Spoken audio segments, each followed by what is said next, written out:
UKLO 1 year masters. No IELTS required up to 5 years visa. High visa success rate. Hi hello నమస్తే welcome to hit TV. నేను మీ Shyam. Right, ఈరోజు హైదరాబాద్లో బాగా అంటే బాగా భారీగా వినిపిస్తున్న ఓడి వచ్చేటప్పటికంటే హైడ్రా అనమాట. అంటే ఈ హైడ్రా ఏం చేస్తుంది, రేవంత్ రెడ్డి గారు తీసుకున్న నిర్ణయం కరెక్టేనా కాదా అనే విషయాలపైన అయితే మాత్రం ఈరోజు మనం చర్చించడానికి మనతో పాటు ఈరోజు సీనియర్ అడ్వకేట్ అయినటువంటి రచనారెడ్డి గారు ఈరోజు మనతో పాటు ఉన్నారు. సో ఆమెను అడిగి తెలుసుకునే ప్రయత్నం చేద్దాం. నమస్తే మేడం. నమస్తే సార్. మేడం ఎలా ఉన్నారు madam? I'm doing well sir. How are you Shyam? Super madam, super. Right madam, కానీ ఇక్కడ ఇప్పుడు హైదరాబాద్లో చూసుకుంటే చాలా అంటే చాలా హాట్ టాపిక్గా మారిపోయింది మేడం. ఈ హైడ్రా వచ్చేటప్పటికి హైదరాబాద్కి వరమా లేదా శాపమా అని చెప్పన్నట్టుగా కూడా చాలామంది నెటిజన్స్ అనేవాళ్ళు వీళ్ళందరూ వ్యక్తం చేయడం అయితే జరుగుతుంది. సో ఇందులో లీగల్గా వచ్చేటప్పటికి హైడ్రా అనేది లీగల్గానే ప్రొసీడ్ అవుతుందా, లేకపోతే ఇందులో ఏమైనా అవకతవకలు ఉన్నాయా అనే విషయాన్ని అయితే మాత్రం మీరు ఒకసారి మాకు ఒక చిన్న బ్రీఫ్ ఇవ్వండి మేడం. లీగల్గా అనేది హైడ్రాకు లీగల్ శాంక్టిటీ అనే క్లారిటీ ఇప్పటి వరకు హైడ్రా ఇవ్వలేదు, నాకు కూడా తెలియదు. ఎందుకంటే హైడ్రా అనేది GOMS 99 కింద వచ్చింది అని అంటున్నారు. మీరు ఈ మధ్యలో ఇచ్చే అడపా ఇక్కడ అక్కడ మీకు ఇచ్చి పక్కింటోన్కి ఇవ్వని నోటీసులు అన్నీ ఇరిగేషన్ డిపార్ట్మెంట్ వైపు తరఫు నుంచి, GHMC తరఫు నుంచి, లేకపోతే రెవెన్యూ తరఫు నుంచి వస్తున్నట్టు కొన్ని సమాచారాలు ఉన్నాయి. సో హైడ్రా అనేది జియో కింద వచ్చింది, దాంట్లో ఆ జియోలో క్లియర్గా మేము ఏం చేయొద్దో క్లియర్గా ఉంది అని అంటున్నారు. అది చట్టరీత్యాన లీగలా కాదా అనేది ఫస్ట్ కోర్టులో తేలాలి. ఎందుకంటే జిహెచ్ఎంసీకి ఒక పరిధి ఉంది, అదొక చట్టం కింద వచ్చిన సంస్థ. GHMC యాక్ట్ అనేది మన సమైక్యాంధ్ర ఉన్నప్పుడే అప్పుడు పాస్ అయిపోయింది. GHMC యాక్ట్లోనే ఎన్ఫోర్స్మెంట్ అండ్ విజిలెన్స్ డిపార్ట్మెంట్ ఉంటుంది. సో ఆ ఎన్ఫోర్స్మెంట్ అండ్ విజిలెన్స్ చేసే పనులే, అంటే లైక్ ఇప్పుడు డెమాలిషన్స్ అయినా ఇంకోటి ఏదైనా, ఆ ఎన్ఫోర్స్మెంట్ అండ్ విజిలెన్స్ GHMC పరిధిలో ఉన్న చట్టబద్ధతతో చేస్తుంది. సో ఇప్పుడు ఈ హైడ్రా అంటే దేని కింద వచ్చింది? ఎందుకంటే గాలిలో దీపంలాగా ఏ ఆర్గనైజేషన్ లేకపోతే సంస్థ పనిచేయడానికి వీల్లేదు. ఇది మనది ఒక కాన్స్టిట్యూషనల్ డెమోక్రసీ. సో ఇప్పుడు హైడ్రా GHMC కిందనే పనిచేస్తుంది అనుకుంటే ఎన్ఫోర్స్మెంట్ అండ్ విజిలెన్స్ ఏం చేస్తుంది? ఎన్ఫోర్స్మెంట్ అండ్ విజిలెన్స్ ఉన్నప్పుడు హైడ్రాది ఏం పని? ఎన్ఫోర్స్మెంట్ అండ్ విజిలెన్స్ లేకపోతే హైడ్రా ఒకవేళ దాన్ని రీప్లేస్ చేసుంటే ఆ రీప్లేస్మెంట్కి కావాల్సిన చట్టబద్ధత ఎట్లొస్తుంది? గాలిలో దీపం తిరిగే జియో పాస్ చేస్తే కాదు, చట్టబద్ధత అమెండ్మెంట్తోనే వస్తుంది. GHMC యాక్ట్ని మళ్ళీ స్టేట్ లెజిస్లేచర్కి తీసుకెళ్ళి మన విధానసభలో దాన్ని అమెండ్మెంట్ని అందరూ ఎమ్మెల్యేలు అప్రూవ్ చేసి, మెజారిటీ వాటెవర్ ఎమ్మెల్యేల అప్రూవల్ తర్వాతనే ఆ అమెండ్మెంట్ పాస్ అయ్యి దాంట్లో యాక్ట్ అవుతుంది. సో EVDM అంటే ఈ మన ఎన్ఫోర్స్మెంట్ అండ్ విజిలెన్స్ పక్కకు జరిగి హైడ్రా దాన్ని రీప్లేస్ చేస్తుంది అని అన్నట్టు. అటువంటిది ఏమీ కాలేదు. దాంతో అది అలా ఉండగా హైడ్రా అసలు ఏ చట్టాలను ఫాలో అవుతుంది? హైడ్రా ఫాలో అవుతున్న చట్టాలు ఏమీ లేవు, ఇష్టం వచ్చినట్టు కొట్టుకుంటూ పోయింది. మొన్న నాగార్జునది సరే మీరు కూల్చాల్సిందే, ఇది చేయాల్సిందే, బడాబాబు యాక్టరు, ఇదంతా పక్కకు పెట్టేయండి సార్. లీగలీ చేద్దాం. బడాబాబు అయినా చిన్న రేకుల షెడ్డు వాడైనా వాళ్లకు due process of the law, చట్టము, న్యాయము, కాన్స్టిట్యూషనల్ డెమోక్రసీ వర్తిస్తుంది. నాగార్జునది కూల్చిందే ఇల్లీగల్. నాగార్జునకు 2014 నుంచి మొన్నటి దాకా స్టే కంటిన్యూ అవుతుండగానే కంటెంప్ట్ ఆఫ్ కోర్ట్ చేస్తూ కోర్ట్ని ధిక్కరిస్తూ స్టేని ఉల్లంఘిస్తూ అది కూల్చినది. దాంతోపాటు నేను మీకు చెప్పుకుంటూ వస్తా, 2014 సరే నాగార్జున మీద ఎవరికి ఏం అభిప్రాయం ఉన్నా కానీ హ్యూమన్ నేచర్ ఉంటుంది కదా, ఎవరో పెద్దవానికి ఏమో జరిగితే చిన్న వాళ్ళకు కొంచెం ఇట్లా అబ్బా దేవుడు అనేవాడు ఉన్నాడు అన్నట్టు అదొక ఐ డోంట్ నో వికృతానందం అంటారో ఏమంటారో అన్న. సో అది పక్కకు ఉంచుదాం. 2014 ఆయన డబ్బులు ఇచ్చి కొన్న జాగా 2014లో అప్పుడు కులగొడదాం అన్నప్పుడు ఆయన అన్నీ చూపెట్టే, ఆయన పర్మిషన్స్ అన్నీ చూపెట్టే స్టేలు తీసుకున్నారు. స్టేలు అడపాదడపా ఆకాశంలో నుంచి ఊడి పడవు. కోర్టులు అట్లా పనిచేయవు. మాకు తెలుసు, మేము రోజు కోర్టులకు పోతాం, మాకు తెలుసు మేము ఎంత ప్రాధేయపడి ఎన్ని ఎవిడెన్సెస్ ప్రధానాలు చూపెడితే జడ్జి స్టే ఇస్తారో మాకు తెలుసు. ఎంత కష్టపడితేనే మేము స్టే వస్తాం.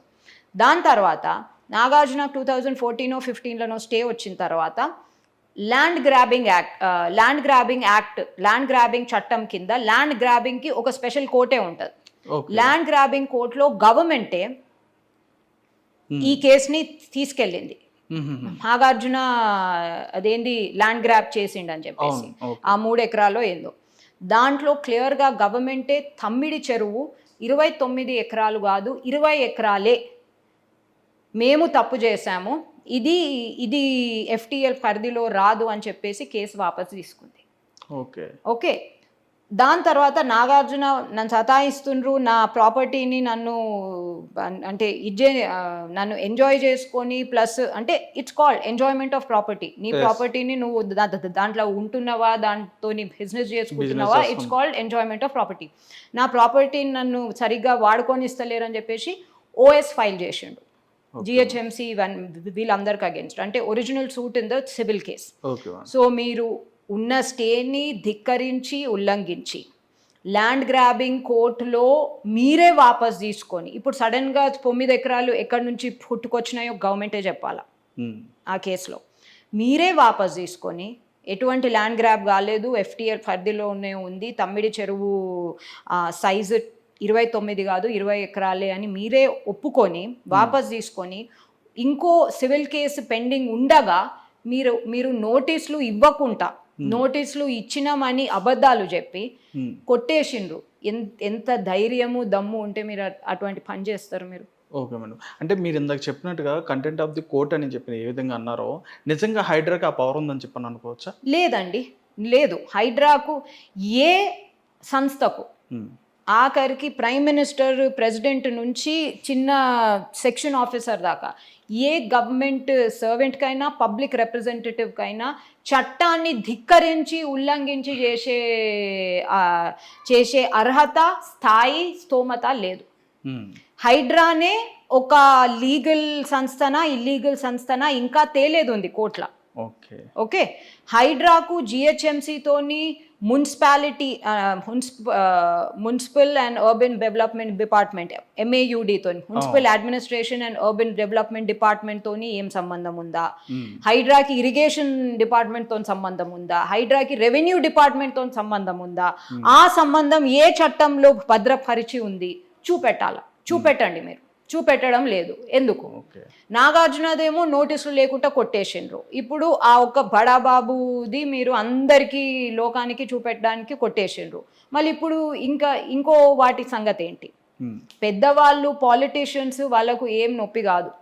సరే, అప్పటిదప్పుడు ఎవరైనా డబ్బులు పెట్టుకొని కట్టుకుంటారు, వాళ్ళకి అప్పటిదప్పుడు బాధ అవుతుంది, కానీ వాళ్ళు మళ్ళీ ఫైనాన్షియలీ రీకూప్ చేసుకోరాదు అన్నట్టు కాదు. కానీ ఇప్పుడు సరే, మళ్ళీ ఇప్పుడు నాగార్జునకు నోటీస్ ఇవ్వలేదు, ఇంకొంతమందికి ఎందుకు నోటీసులు ఇస్తున్నావు? రేవంత్ రెడ్డి అన్నకు నిన్న నోటీసులు ఇచ్చిండ్రంట. నోటీసులు ఇవ్వాల్సిన అవసరం ఏముంది? మళ్ళా మీరు ఒక్క జాగాలో ఫాలో అవుతున్నది ఇంకో జాగాలో కూడా ఫాలో కావాలి కదా. మళ్ళా నోటీసులు ఇచ్చిండ్రు, ఇప్పుడు ఏం చేస్తారు? అండ్ అతను నిన్నటి నుంచి ఏమంటుండు, నాకు PRS ప్రభుత్వమే నాకు పర్మిషన్స్ అన్ని ఇచ్చింది. సరే, నీకు BRS ప్రభుత్వం పర్మిషన్స్ ఇచ్చింది, కానీ most importantly and the people I care most about is the 90% of middle class people. ఎందుకంటే 1954 నుంచి ఇప్పటి వరకు హైదరాబాద్ స్కైలైనే మారిపోయింది సార్. 1954 జనాభా ఇప్పటి జనాభాకు అసలు పొంతన్నే లేదు. 1954 నుంచి ఇప్పటి వరకు లిటరలీ 45 నుంచి 50 ఏళ్ళు కాంగ్రెస్ ప్రభుత్వం ఉండే. మీరు ఆపాలంటే 1954 కన్నా ముందు అప్పటి నుంచి ఆపాల. అప్పుడు 40,000 గొలుసు కట్టు చెరువులు ఉన్నాయి, అది ఇప్పుడు కూడా అట్లనే చేస్తామంటే కాదు. It's impractical, it's impossible. మీరు ఈ ప్రజలను ఏం చేస్తారు? ఈ ప్రజల ఆర్తనాదాలని, వాళ్ళ బతుకులను మీరు ఏం చేస్తారు? ఎందుకంటే భూసేకరణకే పల్లీలు పుట్నాలు లాంటి కాంపెన్సేషన్ ఇస్తుంది గవర్నమెంట్. అవును మేడం. ఇన్ని లక్షల మంది కుటుంబాలకు మీరు ఏం చేస్తారు? అదే మేడం. కాంపెన్సేషన్ ఇస్తారా? మీరు మొత్తము కొత్త సిటీనే కన్స్ట్రక్ట్ చేస్తారా? ఎందుకంటే లక్షల మంది కుటుంబాలు నష్టపోతాయి. ఈ సో కాల్డ్ ఈ పెద్దవాళ్ళు చెరువులలో కాలేజీలు యూనివర్సిటీలు ఇవి కట్టుకున్నారు, ఫామ్ హౌస్లు కట్టుకున్నారు, కన్వెన్షన్లు కట్టుకున్నారు. వీళ్ళని వదిలేయండి సార్, వాళ్ళు 2% కన్నా తక్కువ ఉన్నారు. Not even 2%. So if you're talking about 100% encroachments, they are barely 2%. Or a little bit more, 2 to 3%, not even 5%. Yes, madam. మీరు వాళ్ళ సినిమా చూపెట్టుకుంటా ఆల్మోస్ట్ 95% వాళ్ళ కామన్ పీపుల్ని ఏం చేస్తారు మీరు? Yes, madam. Where are you going to displace and replace them? అదే madam. And create rehabilitation. That's difficult. And ఇంకోటి ఏంటంటే, మొన్న అంటే నేను స్టార్ట్ చేసినప్పటి నుంచి సెక్షన్ 405 కింద మాకు నోటీసులు ఇవ్వాల్సిన అవసరం లేదు అని అంటుంది. ఎవరు చెప్పిండ్రండి? సెక్షన్ 405 జిహెచ్ఎంసీ యాక్ట్కి మీకు ఏం సంబంధము? సెక్షన్ 405లో encroachments on lakes and FTLs can be removed అని ఉంది. ప్రొసీజర్ ఎక్కడుంది? 461 and 462. మేము కంప్లీట్ ఇండిపెండెంట్ ఆర్గనైజేషన్ అయినప్పుడు మీకు జిహెచ్ఎంసీ యాక్ట్తో మీకు ఏం పని? అసలు మీరు ఎవరు? మీ లీగల్ శాంక్టిటీ ఏంది? మీ చట్టబద్ధత ఏంటి? అది మీరు చెప్పండి కదా. మేము వీళ్ళతో ఇరిగేషన్ డిపార్ట్మెంట్తో పనిచేస్తున్నాం, రెవెన్యూ డిపార్ట్మెంట్తో పనిచేస్తున్నాం, MAUD మున్సిపల్ అడ్మినిస్ట్రేషన్తో పనిచేస్తున్నాం అంటే what exactly is there contribution to you and what is your contribution to them? మీకున్న చట్టబద్ధత ఏంటి? మీరు ఏ చట్టంలో ఉన్న ప్రొసీజర్స్ ఫాలో కావాలా? అదే ప్రతి కేసులో కోర్టు అడుగుతుంది, అసలు మీరు ఎవరు, మీ చట్టబద్ధత ఏంటి అని ప్రతి కేసులో ఇప్పుడు హైకోర్టు అడిగింది. అండ్ మొన్ననే హైకోర్టు ఒక కేసులో జనరల్ గైడ్ లైన్స్ కూడా ఇచ్చింది. మీరు ఇష్టం వచ్చినట్టు ఇండ్లు కొట్టేసేయడానికి వీల్లేదు. మీరు first ownership documents, permissions, land registrations, land documents, building permissions అన్ని చెక్ చేసిన తర్వాతనే మీరు డెసిషన్ తీసుకోవాలా. యూజువల్లీ అయితే డెమాలిషన్స్ ఇది ఫస్ట్ టైం హైదరాబాద్లో జరుగుడు కాదు. ఏదైనా డెమాలిషన్స్ అయితే మాకు హస్తు కేసులు వస్తాయి హైకోర్టుకి. దాంట్లో క్లియర్గా నోటీసులు ఇస్తారు. నోటీసులు ఇచ్చిన తర్వాత హియరింగ్ జరుగుతుంది. గవర్నమెంట్ ప్లస్ ఎఫెక్టెడ్ పార్టీ క్లియర్గా అన్ని డాక్యుమెంట్స్ చూసి వాడు ఏమంటుండో వాడు అన్నీ చేసుకొని ఒక స్పీకింగ్ ఆర్డర్ ఇస్తారు. ఆ స్పీకింగ్ ఆర్డర్ ఇచ్చిన తర్వాత ఒకవేళ డెమాలిష్ చేయాలా అని అనుకుంటే మీరు చేసుకోండి, లేకపోతే 15 రోజుల్లో వచ్చి మేము చేస్తాము అనే అవకాశం ఇస్తారు. Okay madam. అంటే ఇందులో ఎన్ని లెవెల్స్ ఉంటాయి మేడం? అంటే ఇప్పుడు నోటీస్ ఇచ్చే ప్రాసెస్లో ఎన్ని లెవెల్స్ వరకు ఉంటుంది? నోటీస్ ఇచ్చే ప్రాసెస్లో కమిషనర్ ఆఫీస్ నుంచి రావాలా అది. Commissioner and his delegated authority. అంటే జిహెచ్ఎంసీకి అయితే క్లియర్గా commissioner and his delegated authority. ఆయన డెలిగేటెడ్ అథారిటీ ఎవరికి ఉంటుంది? ఎవరో సిటీ ప్లానర్కో లేకపోతే ఇంకా ఎవరికో ఉండదు. Commissioner delegated authority only deputy commissioner and కొన్ని పెద్ద సర్కిల్స్ అయితే అసిస్టెంట్ కమిషనర్ కూడా ఉంటుంది. సో వాళ్ళకు తప్ప ఇంకా ఎవరికి ఇష్టం వచ్చినట్టు నోటీసులు ఇచ్చి హియరింగ్స్ చేసే అర్హత లేదు. అది జిహెచ్ఎంసీ చట్టంలా. మళ్ళీ మీరు ఎవరు, ఎక్కడి నుంచి వచ్చిండ్రు? ఎందుకంటే మీ చట్టబద్ధత తేలకుంటే ఇవన్నీ ఇప్పుడు డెమాలిషన్ చేసినవి అన్నీ ఇల్లీగల్ అయిపోతాయి. ఫస్టే ఇల్లీగల్ డెమాలిషన్స్. ఆ డెమాలిషన్స్ అన్నీ ఇల్లీగల్ అయిపోతే మీరు దాన్ని కాంపెన్సేట్ చేయవలసి వస్తుంది. అబ్సల్యూట్లీ. Okay madam, right. ఇక్కడ ఇంకో విషయం ఏంటంటే మేడం, ఎవరైతే ఇప్పుడు ఈ బాధితులు అనే వాళ్ళు ఉంటున్నారో వాళ్ళు బడాబావులు కావచ్చు, లేదంటే చిన్న వాళ్ళు మిడిల్ క్లాస్ అనే వాళ్ళు కావచ్చు, కానీ వీళ్ళకంటే మీరు ఇందాక చెప్పినట్టుగా వాళ్ళకు 1%, 1.5% ఏమో ఉంటారు, మిగతా 99% మాత్రం మ్యాక్సిమం వీళ్ళే ఉంటారని చెప్పినట్టు మీరు చెప్తే, అయితే ఇక్కడ ఈ 99% ఉన్న ఈ కామన్ పబ్లిక్ ఎవరైతే ఉన్నారో వీళ్ళకి మళ్ళీ కోర్టుకు వెళ్ళి ఏమైనా అర్జీ పెట్టుకునే అవకాశం ఉందా? ఇందులో లీగల్గా పెట్టుకోవచ్చా? ఖచ్చితంగా ఉంది సార్. మొన్నటి నుంచి ఇప్పుడు కన్వెన్షన్ని కూల్చేసే ముందు అక్కడ మూసాపేట్లను ఇంకెక్కడనో కూల్చేసిండ్రు. వాళ్ళు కోర్టుకి పోయిండొచ్చు. కన్వెన్షన్ని కూల్ చేసిన తర్వాత మళ్ళీ ఎక్కడనో కొన్ని దుర్గం చెరువు ఏరియాలలో కొన్ని ఉన్నాయని చెప్పేసి అయితే సో వాళ్ళు కూడా కోర్టుకి వెళ్ళి ఉన్నా కానీ దాన్ని ఉల్లంఘన చేస్తూ కంటెంప్ట్ ఆఫ్ కోర్ట్ చేస్తూ కూలగొట్టిండ్రు. అది క్లియర్గా నేను ఇవాళ దేంట్లోనో విన్నాను. అంటే ఆ పాపం మా బాధితుడు మాట్లాడుతుండగా ఇదిగోండి నా ఆర్డర్ అది ఇది అని చూపెడుతున్నప్పుడు సో దాని ఉల్లంఘన మళ్ళీ ఉల్లంఘన చేస్తూ కొట్టేస్తున్నారు. అయితే ఖచ్చితంగా కోర్టుకు వెళ్ళే అవకాశము ముందు ఉంటుంది, తర్వాత కూడా ఉంటుంది. అండ్ కాంపెన్సేషన్ తీసుకునే అవకాశం కూడా ఉంటుంది. ఎందుకంటే ఇక్కడ ఏంటంటే సార్ నేను ఎంక్రోచ్మెంట్స్ చేయాలి, చెరువులను మొత్తం కూడిపేసేయాలి, అసలు గాలి ఆడకుండా చేయాలి, లేకపోతే అసలు మనకి ఇంకోటి ఏం అవసరం లేదు అని అనడం లేదు. కానీ ఆ పని ఏదో 40 ఏళ్ళ ముందు చేసి ఉండాలి, ఇప్పుడు కాదు. And no environment or lake is worth a human beings life and livelihood. అదైతే నేను నమ్ముతాను. ఇంకొంతమంది ఎట్లా నమ్ముతారో దాంతో నాకు సంబంధం లేదు. సో ఇక్కడ ప్రజల లైఫ్ అంటే వాళ్ళ జీవితాలు, వాళ్ళ జీవిత ఆధారాలు ఉన్నాయి. And that is not something to be played around with. And క్లియర్గా మనకు చట్టం వదిలేయండి, కాన్స్టిట్యూషన్ రాజ్యాంగంలోనే ఆర్టికల్ 300A అని ఉంటుంది అండ్ 30A 31A. ఆర్టికల్ 300Aలో ఇట్స్ అ కాన్స్టిట్యూషనల్ రైట్. అది ఫండమెంటల్ రైట్ కాదు, it's a constitutional right. Right to property, right to own and enjoy your own property. ఆ ప్రాపర్టీ కొన్న తర్వాత లేకపోతే నీకు మ్యూటేషన్ అయ్యి వచ్చిందో ఎట్లనైనా రాని నీకంటూ ఒక ప్రాపర్టీ వచ్చిన తర్వాత దాని మీద నువ్వు ఎలక్ట్రిసిటీ బిల్లు, వాటర్ బిల్లు అదంతా వదిలేయు. దాని మీద నువ్వు పర్మిషన్స్ తెచ్చుకొని ఒక ప్లాన్ ప్రకారము ఆ ప్లాన్ మీద అప్రూవల్ తెచ్చుకొని దాని తర్వాత కట్టే పర్మిషన్స్ తెచ్చుకొని దాని తర్వాత కట్టుకొని దాని తర్వాత దాంట్లో ఉంటూ ఇవన్నీ గవర్నమెంట్ ఇచ్చిన పర్మిషన్స్, వాటర్, ఎలక్ట్రిసిటీ బిల్ అన్ని ట్యాక్స్, ప్రాపర్టీ ట్యాక్స్ అంతా పే చేస్తున్నప్పుడు your right to own and enjoy your property becomes solidified. Okay and it becomes solidified against the government also. మనది చైనానో లేకపోతే ఇంకో కమ్యూనిస్ట్ దేశం కాదు, గవర్నమెంటే లేకపోతే మొత్తము ఒక పెద్ద పొలిటికల్ పార్టీనే మొత్తము దేశం అంటే దేశం ఎన్ని స్క్వేర్ కిలోమీటర్స్ ఉంటుందో అది ప్రతి స్క్వేర్ కిలోమీటర్ ఓన్ చేస్తుంది అన్నట్టు కాదు. మనది కమ్యూనిస్ట్ దేశం కాదు. నా ప్రాపర్టీ నాదే, మీ ప్రాపర్టీ మీదే.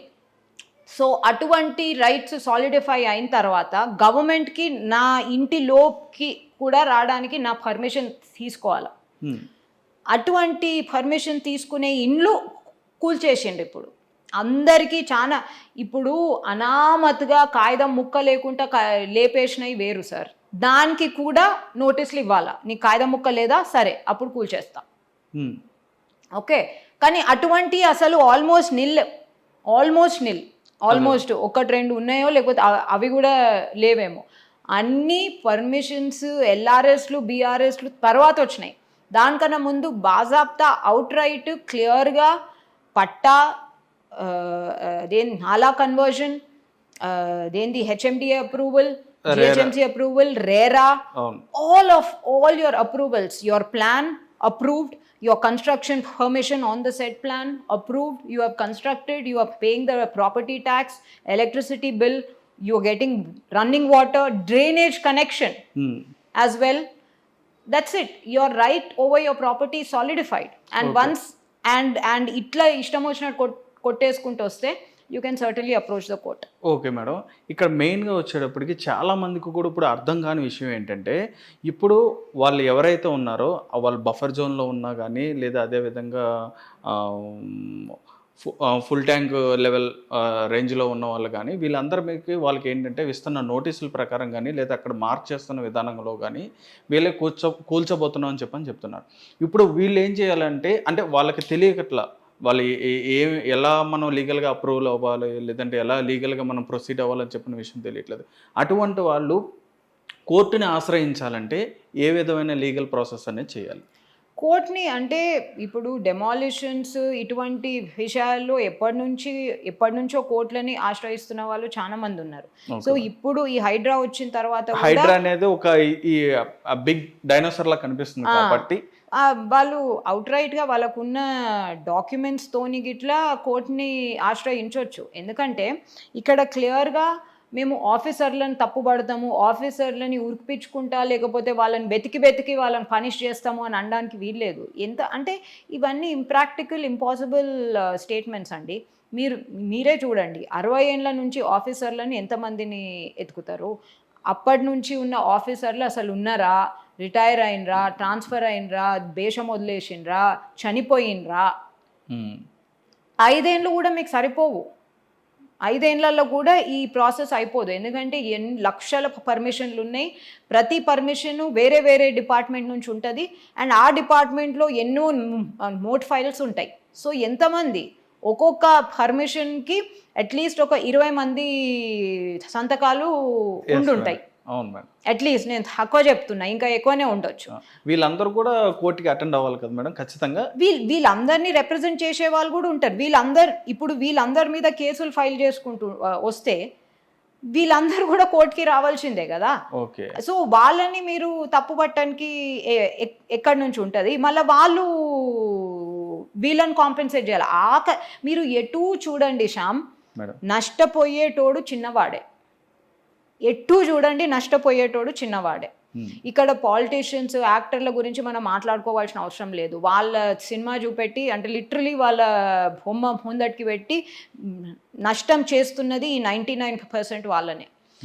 మీరు చాలా ఇప్పుడు లేక్స్ అంటుండ్రు, చెరువులు జిహెచ్ఎంసీ సైట్లో ఎస్పెషలీ హెచ్ఎండిఏ సైట్లో నోటిఫై అయి ఉండాలి. మీరు ఎఫ్టీఎల్స్ గిట్లా ఆల్రెడీ ఇయర్ మార్క్ చేసి డిసైడ్ చేసి ఉంటే ఎఫ్టీఎల్స్ బఫర్ జోన్స్ నోటిఫై అయి ఉండాలి. చాలా మటుకు చెరువులు నోటిఫికేషన్ కంప్లీట్ కాలేదు. ఎందుకంటే ఎఫ్టీఎల్ బఫర్ జోన్స్ ఇంకా డిసైడ్ కాలేవు. ఈ గొలుసు కట్టులు 14,000 చెరువులు ఇదంతా ఉత్తిమాత సార్. అంటే నేను 1960s 1920s ఎట్లుండేనో నాకు తెలియదు, నేను దాని గురించి మాట్లాడాను. 2024లోనైతే అలా లేదు. నాకు 2024లో ఉన్న మనుషులు, వాళ్ళ జీవితాలు, వాళ్ళ జీవితాధారాలతోనే సంబంధం ఉంది. సో మీరు ఇప్పుడు చెరువులు నోటిఫై చేయకుండా, చెరువుల ఎఫ్టీఎల్ బఫర్లు నోటిఫై చేయకుండా మీరే పర్మిషన్లు ఇచ్చి 20, 30, 40 కొన్ని చోట్లోనైతే తాతలు కట్టుకొని, అంటే అప్పుడప్పుడే మన కాలనీలు అట్లా స్టార్ట్ అయినప్పుడు LIGH HIGH కాలనీలతో స్టార్ట్ అయ్యి అటువంటి ఏరియాలలో తాతలు కట్టుకొని కొడుకులకి ఇచ్చి మ్యూటేషన్స్ జరిగి 3 generations మ్యూటేషన్స్ అయిపోయిన ఇండ్లు కూడా ఉన్నాయి. సడన్గా వాళ్ళకి FTL అని ఇప్పుడు వాళ్ళకు ఇన్ఫర్మేషన్ వస్తుంది. అవును మేడం. మళ్ళీ అటువంటి వాళ్ళు ఏం చేయాలో ఉరిబోసుకోవాలి. అంటే లైక్ లిటరలీ ఏం చేయాలి అంటే what is the next step? So అందుకోసం అని చెప్పేసి it is definitely something that ఎవరికైతే బాధ కష్టాలు ఉంటేనే కోర్టు చూసుకుంటుంది. సో ఇప్పుడైతే నాకు దీనికి ఎటువంటి అవుట్కమ్, ఎందుకంటే గవర్నమెంట్ కూడా అసలు మీ ఫైనల్ ఎండ్ గేమ్ ఏంటో చెప్తలేదు. మీకు అసలు మీకేం కావాలా? ఎందుకంటే హైదరాబాద్ స్కై లైన్ని మార్చాలా? మీరు 50%, 60% కల్లానే లక్షల మంది రోడ్ల మీదకి వస్తారు. ఓకే, మీరు ఇంకో ఆల్టర్నేటివ్ ఆలోచించండి. మీరు ఇప్పుడు ఒక టైం లైన్, ఒక డెడ్ లైన్, సరే ఈ లాస్ట్ 5-10 yearsలో పెద్ద ఎక్కడెక్కడ స్టార్ట్ కానీ లేకపోతే స్టార్ట్ అవుతున్నాయి సంథింగ్ లైక్ దట్, వాళ్ళకు ప్రాపర్గా డ్యూ ప్రాసెస్ నోటీసులు ప్రాపర్గా ఫాలో అయ్యి హైడ్రాకు ఒక చట్టబద్ధత కల్పించి ఇవన్నీ ఇప్పుడు హైడ్రా చట్టబద్ధత రెట్రోస్పెక్టివ్గా డిసైడ్ అయితే దానికన్నా ముందు జరిగిన అంత ఇల్లీగలే అవుతాయి. ఒక చట్టబద్ధత లేని ఏదో సంస్థ వచ్చి కొట్టేసినట్టే కదా. Okay, right madam. ఇక్కడ ఇంకో విషయం ఏంటంటే మేడం, వీళ్ళు చెప్తున్నది ఏంటంటే ఈ హైడ్రా టీం అయితే ఏదైతే చెప్తుందో ఇప్పుడు ఎక్కడైతే ఈ హైదరాబాద్ భాగ్యనగరం ఉందో చిన్న వర్షం పడినా కానీ ఈ రోడ్స్ అన్నీ మునిగిపోతున్నాయి. ఇవన్నీ కూడా డౌన్ఫాల్ అవ్వట్లేదు. వాటర్ అనేది చెరువుల్లోకి వెళ్ళడానికి సోర్స్ లేదు అక్కడ. ఎక్కడ చూసినా కానీ ఈ అక్రమ కట్టడాలు ఉండడం వల్లే హైదరాబాద్ అనేది ఒకప్పుడు లేక్ సిటీ అని కాస్త ఇప్పుడు ఏంటంటే ఫ్లడ్ సిటీగా మారిపోతుంది అని చెప్పనే విధంగా కూడా వాళ్ళు చెప్పడం జరుగుతుంది. లేక్ సిటీ ఎప్పుడు లేకుండే హైదరాబాద్. మేబీ 1920s 30s ఉండేనేమో కానీ 1950s కూడా లేక్ సిటీ లేకుండే హైదరాబాద్. సో అదైతే నేను ఇప్పటి వరకు ఇన్లేను. I was born and raised in Hyderabad. Telangana నుంచే నాకు ఇప్పటి వరకు లేక్ సిటీ అని హైదరాబాద్ని ఎప్పుడు ఇన్లేదు. ఇంకోటి ఫ్లడ్డింగ్. ఏం ఫ్లడ్డింగ్? హైదరాబాద్లో అయ్యే flooding is nothing compare to what flooding happens in Bengaluru, Delhi, Mumbai, Kolkata ఇవన్నిట్లల్లా. కేరళ మొన్న వాయనాడ్లో అదేంది ల్యాండ్ స్లైడ్ అయినప్పుడు ఎట్లా అయిపోయింది. సో ఎంక్రోచ్మెంట్స్ తప్పు కాదంటలేను, కానీ ఆ ఎంక్రోచ్మెంట్స్ని కంట్రోల్ చేయవలసింది ఎప్పుడో, ఇప్పుడు కాదు. 10 ఏళ్ల కిందనో 20 ఏళ్ల కిందనో కూడా కాదు, 50-55 ఏళ్ల కింద. సో ఇప్పుడు మొన్న కూడా బెంగళూరులో పెద్ద ఫ్లడ్ వచ్చింది, కానీ వాళ్ళు ఇష్టం వచ్చినట్టు బిల్డింగ్లను కొట్టేసుకుంటే పోతలేరు కదా. మీరు ఆల్టర్నేట్ ప్లాన్ చేయండి. డిజైన్ అ డ్రైనేజ్ సిస్టమ్ వేర్ ఎవ్రీథింగ్. ఇప్పుడు ఎగ్జాంపుల్ చెప్తా. సియాటిల్ అనే అమెరికాలో ఒక సిటీ ఉంటుంది. సియాటిల్లో ఎప్పుడు వర్షం పడుతుంటుంది. మీకు ఎండాకాలం, వానకాలం, చలికాలము, ఈ కాలం ఆ కాలం అన్నట్టు ఉండదు. ఏ కాలంలోనైనా వర్షం పడుతూనే ఉంటుంది. చిన్నగా పెద్దగా ఎట్లనో వర్షం పడుతూనే ఉంటుంది. వాళ్ళు ఎట్లా ప్రొవైడ్ చేసుకున్నారు? జపాన్లో ఎట్లా ప్రొవైడ్ చేసుకున్నారు? మీరు అటువంటి ఆల్టర్నేటివ్స్ ఎందుకు ఆలోచిస్తలేరు? ఇప్పుడు కొత్తగా వస్తున్నాయి. ఒక డెడ్ లైన్ అంటే ఒక టైం పీరియడ్ నుంచి ఎటువంటి పర్మిషన్స్ ఇచ్చేది లేదు. కొత్త వస్తున్నాయని మీరు ఇంకో జాగాకు మార్చండి. కానీ ఇట్లా ప్రజల ఉసురైతే పోసుకోవద్దు కదా. ఎందుకంటే మీరు చూస్తే there are definite alternatives to this. City planning అనేది స్టార్టింగ్ నుంచి ఉంటుంది. ఈ ప్లాన్ అయిపోయిన తర్వాత, అడ్డదిడ్డంగా అయిపోయిన తర్వాత దాన్ని కొట్టేసుకుంటా పోతే అంటే హ్యూమన్ లైఫ్ ఎఫెక్ట్ అవుతుంది. సో అలా అన్నప్పుడు ఇప్పుడు ప్రకృతి వైపరీత్యం కూడా ఎంతనో ఉంది. లాస్ట్ 2-3 years నుంచి, and it's going to be for another 2 years or 3 years, El Nino syndrome అని ఉంది. ఎల్ నీనియో బాగా అంటే వేడిగా అవుతుంది, బాగా వర్షం పడుతుంది, చలికాలం అత్యంత చలిగా ఉంటుంది. So that El Nino effect is there. ఎందుకు మొన్న ఆస్ట్రేలియాలో కొన్ని సిటీసే, అంటే కొన్ని బీచ్ సిటీసే మొత్తము ఆల్మోస్ట్ పూడ్చుకుపోయినాయి. సరే, మన హైదరాబాద్లో ఎంక్రోచ్మెంట్స్ అనుకుందాం. ఆస్ట్రేలియా, మొన్న అమెరికాలో వచ్చిన ఫ్లడ్స్ కూడా, టోర్నేడోస్ కూడా అమెరికా, ఆస్ట్రేలియానన్నా ఎంక్రోచ్మెంట్స్ కాదనే అనుకుంటాం కదా. మళ్ళీ అక్కడ కూడా కొట్టుకపోయినాయి మొత్తము. అంటే లైక్ కార్లు నీళ్ళల్లో పేలుతున్నాయి. సో ప్రకృతి వైపరీత్యంని కంట్రోల్ చేయలేం మనం. ఆ ప్రకృతి వైపరీత్యం అయినప్పుడు ఇట్లా మనుషుల జీవితాలు, బతుకులు నాశనం చేసే కన్నా ఇంకో ఆల్టర్నేటివ్స్, ఇంకో సైంటిఫిక్, టెక్నికల్, ఫిజికల్ ఆల్టర్నేటివ్స్ ఉంటాయి. అవి మీరు దాని గురించి ఆలోచించండి. ఎందుకంటే డ్రైనేజ్ మనది చాలా ఎప్పటిదో డ్రైనేజ్, నిజాం కాలంలో ఉన్న డ్రైనేజ్ సిస్టమ్ కాబట్టి దీన్ని కొంచెం చేంజ్ చేయలేరు. చాలా పెద్ద టాస్క్ అవుతుంది, పెద్ద బడ్జెట్ కూడా అవుతుందని చెప్పని కూడా చెప్పడం జరుగుతుంది కదా మేడం. ఎక్కడికక్కడ ఏంటంటే ఉన్న చిన్న వాళ్ళకి అయినంత వరకు మాత్రం వర్క్ చేస్తున్నారు, కానీ పూర్తి స్థాయిలో ఆ డ్రైనేజ్ సిస్టమ్ అనేది చేంజ్ చేయడం అనేది అవ్వదు అని చెప్పి అనేది విషయం కూడా తెలిసింది కదా. మరి ఇంకా ఆల్టర్నేటివ్గా ఇంకేం చేయాలని చెప్పి చెయ్యాలా? బడ్జెట్ సరిపోదంటే అది కాదు. మళ్ళీ మీరు మనుషులను రోడ్ల మీదకి వేస్తే మనుషులు ఏం చేయాలా? అంటే వాళ్ళు ఉండాలనా, సావాలనా? అండ్ ఒకవేళ మీరు వాళ్ళకు ఏంది అంటున్నట్టు దీనికి హైడ్రాకు 200 కోట్లు ఎంతో బడ్జెట్ శాంక్షన్ చేసిండ్రు అంటున్నారు. ఎక్కడికి సరిపోతుంది? ఎవరికి సరిపోతుంది అది? అంటే అసలు అది దేనికోసం అసలు ఆ బడ్జెట్ శాంక్షన్ చేసిండ్రు? అసలు మనుషులను ఆదుకునడం అనేది ఎక్కడుంది దాంట్లో? సో గవర్నమెంట్ అన్నప్పుడు ఎన్ని డబ్బులు ఖర్చు అయినా, కావాలంటే అప్పు తీసుకొనైనా మీరు సరి చేయాల్సిందే. And upper drainage system, Nizam's drainage system ఆ కాలానికి ఎంతో ఆధునికంగా ఉండే. ఇప్పుడు అది మన జనాభాకు సరిపోతలేదు.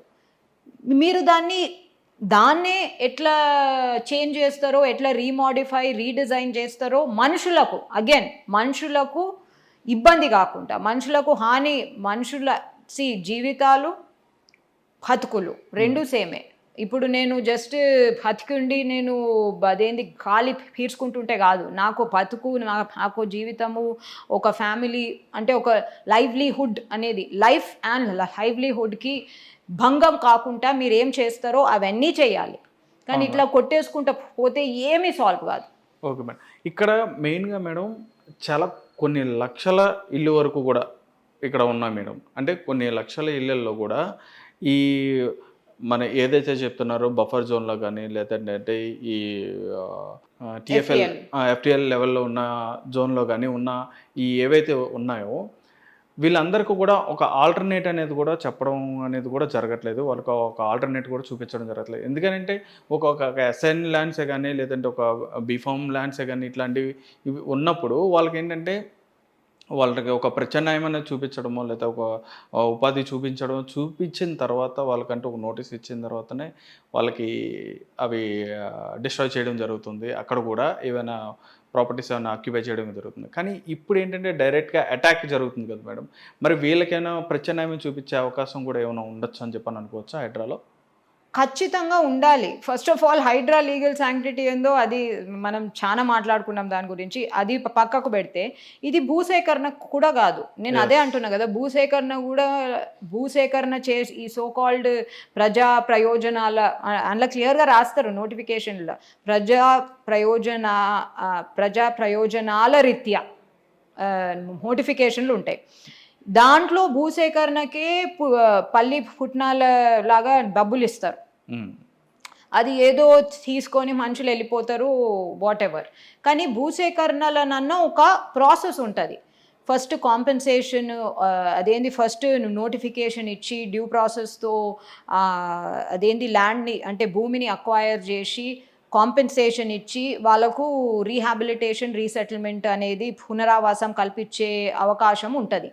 ఇది అసలు ఏ చట్టం, ఈ సంస్థ ఏ చట్టం కింద వచ్చి కొట్టేస్తుంది? ఇది భూసేకరణ కింద వస్తుందా?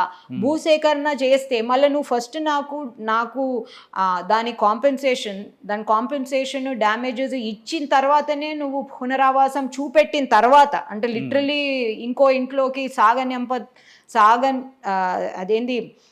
సాగనంపే అవకాశం కల్పించిన తర్వాతనే మీరు కూలగొట్టాలి కదా. మళ్ళీ మీరు ప్రత్యామ్నాయం ఇప్పుడు చూపెడతారా లేదా? మళ్ళీ ఇంతమంది బతుకులు ఏం కావాలి? దానికి ఎటువంటి జవాబు లేదు. ఏమన్నా అంటే చాలా మంది పెద్దోళ్ళు ఫోన్ చేస్తున్నారు, నేను ఫోన్ లేపుతలేను, మా ఫ్యామిలీది అయితే కూడా ఏమన్నా చేసుకోండి, వాళ్ళకు నాకేమి వర్తిస్తుందో అందరికి అదే వర్తిస్తుంది. పెద్ద పెద్ద స్టేట్మెంట్లు ఎక్స్పెక్ట్ చేయరు. ఎప్పుడైనా నాయకుడు, చీఫ్ మినిస్టర్ అయినా, ప్రైమ్ మినిస్టర్ అయినా, ఏ మినిస్టర్ అయినా, నాయకులు ఇట్లా పెద్ద పెద్ద ఎమోషనల్ స్టేట్మెంట్స్ ఇవ్వాల్సిన అవసరం లేదు. అండ్ ఇటువంటి స్టేట్మెంట్స్ ఇస్తే ప్రజలు కూడా కరిగిపోయి ఏమో అయిపోతారనే అపోహల నాయకులు ఉండొద్దని అనుకుంటున్నాను. నాయకుడు అనేవాడు నేను ఇది చేస్తున్నాను, దీనికి ప్రత్యామ్నాయం ఇది నీకు చూపెడుతున్నాను, ఇది నా ప్లాను, ఇలా స్టార్ట్ చేస్తున్నాను, ఇలా ఎండ్ చేయకపోతున్నాను, మీరు భయపడకండి, బాధపడకండి అని చెప్పేవాడే నాయకుడు. Yes madam, right. ఇక్కడ హైదరాబాద్ సిటీ ఎలా అయితే డెవలపర్ సిటీగా కంటిన్యూస్గా ఇది నిరంతరం డెవలప్ అవుతున్న సిటీ కాబట్టి ఇప్పుడు ఇక్కడ నుంచి మిడిల్ ఆఫ్ ది సిటీ చూసుకుంటే ఇక్కడ నుంచి కూడా డెవలప్ అవ్వుకుంటూ ఇప్పుడు inner ring road, outer ring road, next regional ring రోడ్డుగా కూడా ఇప్పుడు విస్తీర్ణం అయితే చెందడం జరుగుతుంది. అంటే ఇప్పుడు ఇక్కడ ఎంత డెవలప్డ్ అవుతున్నప్పుడు టైంలో మీరు చెప్పినట్టుగా మెకానికల్గా కానీ, లేదంటే ఈ మెకానిజం అనేది కూడా చాలా పర్ఫెక్ట్గా ఉండాలి. ఇప్పుడు రీజనల్ రింగ్ రోడ్డే ఇప్పుడు ఏ విధంగా అయితే శాంక్షన్ చేసి దాన్ని అప్రూవల్ చేశారో, ఇప్పుడు ఆ సరౌండింగ్స్లో ఏంటంటే ఇప్పుడు ఏఐ సంబంధించిన ఇన్స్టిట్యూట్స్ కానీ ఇట్లా రకరకాలవన్నీ కూడా అక్కడ యూనివర్సిటీస్ కానీ అవన్నీ కూడా వెళ్ళడం జరుగుతున్నాయి. ఓఆర్ఆర్లో చూసుకుంటే అక్కడ శంషాబాద్ కానీ ఇవన్నీ కూడా డెవలప్డ్ అయిపోయి ఉన్న ఏరియాస్ మేడం. అంటే ఇప్పుడు ఇక్కడ ఉన్న వాళ్ళని అక్కడ షిఫ్ట్ చేయడానికి కూడా ఏమైనా ఈ ప్రోత్సాహం జరుగుతుందని చెప్పని అనుకోవచ్చా ఈ గవర్నమెంట్ నుంచి? చెప్పాలి కదా గవర్నమెంట్. నేను కూడా ఒక సాధారణ అడ్వకేట్నే. నేను కూడా గవర్నమెంట్ చెప్పాలి కదా, నేను what is your end game అంటే అదే. మీ లాస్ట్ మీరు కావాల్చుకుంటుంది ఏంది అది క్లియర్గా చెప్పండి. అక్కడికి షిఫ్ట్ చేస్తారంటే ఔటర్ రింగ్ రోడ్లు, ఇంటర్ రింగ్ రోడ్ల చుట్టుపక్కల అంతా ఫ్రీగా ఇస్తారులే. రియల్ ఎస్టేట్ కి సంబంధించి కూడా భూమింగ్ వస్తుంది అని చెప్పని కూడా అంటున్నారు కదా మేడం. అంటే ల్యాండ్ అంటే వాల్యూ అనేది కూడా పెరుగుతుంది. ఎట్లా బాబు, లక్షల మందిని మీరు రోడ్ల మీదకి వేసి ప్రతి నెల 30,000, 50,000, 60,000 సంపాదించుకొని దాంట్లో ఒక 20,000 ఈఎంఐకి ఇచ్చి ఓ 10,000 ఇంటి ఖర్చులకు ఇచ్చేసుకొని ఇంకో 5,000 స్కూల్ ఫీజులకు ఇచ్చేసుకునేటోళ్ళు ఇక్కడ రోడ్ల మీద పడ్డాక అక్కడ outer ring road, inner ring రోడ్ల దగ్గర పోయి డబ్బులు పెట్టి కొంటారు కూడా కదా. రియల్ ఎస్టేట్ అట్లా భూమి చేస్తారా మీరు? అంటే is it a practical solution? అంటే మీరు అది ఎక్స్పెక్ట్ చేస్తున్నారంటేనే ఎంత హాస్యాస్పదంగా ఉన్నదో అర్థమవుతుంది. అంటే రియల్ ఎస్టేట్లో చాలా మంది కొంచెం మంది పెద్దలు కూడా మాట్లాడడం ఇదే అంటున్నారు మేడం. అంటే నెక్స్ట్ ఈ సైడ్ ఉన్న ఈ త్రిబుల్ ఏదైతే ఉందో అది కూడా డెవలప్ అవ్వడానికి చాలా ఉత్సాహంగా ఉందని చెప్పని కూడా చెప్తున్నారు మేడం. అంటే ఇందులో ఏమన్నా ఇంటర్లింక్ ఏమైనా ఉందని చెప్పండి. ఎక్కడి నుంచి శ్యామ్? అంటే మనము పాజిటివ్గా ఉండడు మంచిది. మరి ఇంత పాజిటివ్గా ఉంటే బ్లైండ్ అయిపోతాం, అంటే కళ్ళు లేని వాళ్ళం అయిపోతాం. నేను ఇప్పుడు లక్షలలో సంపాదన, నేను కోటీశ్వరుల గురించి మాట్లాడతలేను. ఈ ఫామ్ హౌస్లు, పెద్ద పెద్ద యూనివర్సిటీలు, పీజీలు, మెడికల్ కాలేజెస్లు, వీళ్ళ గురించి మాట్లాడతలేను. ఎందుకంటే వీళ్ళకు భూములకు డబ్బులకే సంబంధము, మన కోటి వాళ్ళతో సంబంధం లేదని నాకు తెలుసు. సో వాళ్ళ ఏమి కూలగొట్టినా, ఎన్ని రేడ్లు చేసినా వాళ్ళు పుష్కలంగా మంచుకుంటారు. ఓకే, ఈ 99% మనం ఎవరి గురించి మాట్లాడుతున్నామో, నేను ఇప్పుడే చెప్పిన చూడు, 60,000 సంపాదిస్తూ 20,000 ఈఎంఐ కడుతూ 10,000 ఇంటికి, 5,000 స్కూల్కి ఇచ్చేసేటోళ్ళు వీళ్ళు మళ్ళీ ఎన్నేళ్లకు ఒక సేవింగ్స్ చేసుకోవాలా. ఆ సేవింగ్స్, ఎందుకంటే బ్యాంకులు సెక్యూరిటీ లేకుండా 5 లక్షలు కూడా వడ్డీ లోన్స్ ఇవ్వరు. సేవింగ్స్ నువ్వు కొద్దో గొప్ప చూపెట్టినప్పుడే కదా బ్యాంక్ ఈఎంఐ ఇచ్చేటోడు. ఏమి సేవింగ్స్ లేకుంటే ఒరే నాకు నీ మీద నమ్మకం లేదురా భయ్ అని చెప్పేసి వెళ్ళిపోమంటారు. వీడిక్కడ సేవింగ్స్ ఎప్పుడు చేయాలా, ఈఎంఐ వీనికి సాటిస్ఫాక్షన్, బ్యాంక్ ఓన్కి సాటిస్ఫాక్షన్ అయినప్పుడు ఈఎంఐ ఎప్పుడు వాడు చేయాలా, వాడు ఎప్పుడు పోయి అక్కడ కొనాలా? Is it practical? It's not. So what is your end game?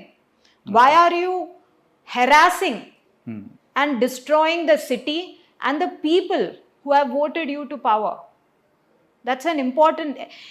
ఇది రాజకీయాలకు, పాలిటిక్స్కి అతీతంగా ఉండాలి సార్. మనుషులు, వాళ్ళ బతుకులు, వాళ్ళ జీవనాధారాలు అనేది రాజకీయాలు, పాలిటిక్స్కి అతీతంగా ఉండాలి. మీ పాలిటిక్స్ మీరు ఎంతనన్నా చేసుకోండి, ఎందుకంటే సామాన్య మానవుడు పాలిటిక్స్ అంటే దూరం నుంచి చూస్తారు. సరే మనం ఇటు మాట్లాడతాము, అటు మాట్లాడతాము, అమ్మన భూతులు తిడతాము, అది వేరే. కానీ ఇక్కడ డైరెక్ట్లీ చిన్నవాడు ఎఫెక్ట్ అవుతున్నాడు. That is the most important thing that people have to see. ఇక్కడ ఎవరు యూనివర్సిటీను కన్వెన్షన్ సెంటర్లు ఏంది మస్తు పట్టుకుంటారు, యూనివర్సిటీలు కూలగొట్టినా వాళ్ళు ఇంకో జాగాలో మస్తు పట్టుకుంటారు. ఫామ్ హౌస్లా అవసరమే లేదు కదా సార్, ఒక ఇల్లు సరిపోతుంది. ఫామ్ హౌస్లు ఇంకెప్పుడన్నా అవసరం అనిపిస్తే కట్టుకుంటాం మళ్ళీ మేము. కానీ ఒకటే ఇల్లు ఉండి దాన్ని పోగొట్టుకున్నోడు ఎక్కడికి పోవాలా? అది కూడా అన్నీ గవర్నమెంట్నే నమ్మలేకపోతే, అంటే ఒక constitutional democracy, we are the largest democracy in this world.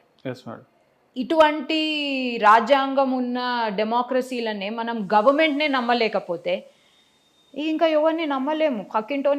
పక్కింటోని ఎట్లయినా నమ్మలేము, గవర్నమెంట్ని నమ్మలేకపోతే ఇక మనకు ఏ అధికారాలు, ఆధారాలు లేని కిందకే. హిట్ టీవీ యాప్ ని డౌన్లోడ్ చేసుకోండి. ఇందులో short news, live news, entertainment, movies అన్ని అవైలబుల్ గా ఉన్నాయి. Please download hit TV app. Hit TV app ని ఫ్రీగా డౌన్లోడ్ చేసుకోండి.